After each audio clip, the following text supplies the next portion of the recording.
Karachi F I A cyber crime wing نے کراچی اور اندرون سندھ ڈاکوؤں کی سرکوبی کے لیے آپریشن سائبر کرائم اسٹارم شروع کر دیا ہے۔ ادارے نے بڑے پیمانے پر غیر قانونی سمز کے دھندے کے خلاف کارروائیاں کر کے بڑی کامیابی حاصل کر لی ہے۔ F I A cyber crime Sindh کی غیر قانونی سموں کے خلاف کارروائیاں جاری ہیں۔ اندرون سندھ کچے کے علاقے میں بھی بڑی کامیابی حاصل کر لی گئی ہے۔ 8 افراد کو گرفتار کر لیا گیا ہے، جن میں نادرا کے بھی 2 ملازمین شامل ہیں۔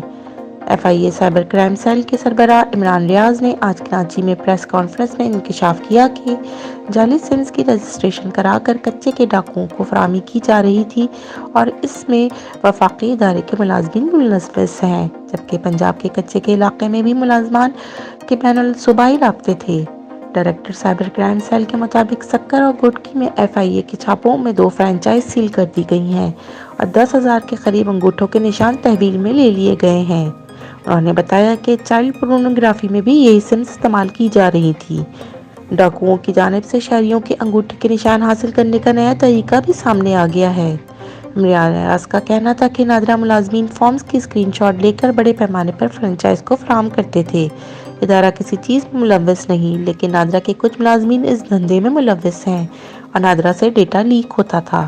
انہوں نے کہا کہ نادرا کے ذریعے انگوٹھوں کے نشان حاصل کر لیے جاتے تھے اور ان لوگوں کو معلوم ہی نہیں ہو پاتا تھا۔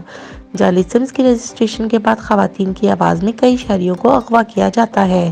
عمران ریاض نے بتایا کہ ایف آئی اے ایسے جرائم پیشہ افراد کی سرکوبی کے لیے ایک بڑا آپریشن لانچ کرنے جا رہا ہے۔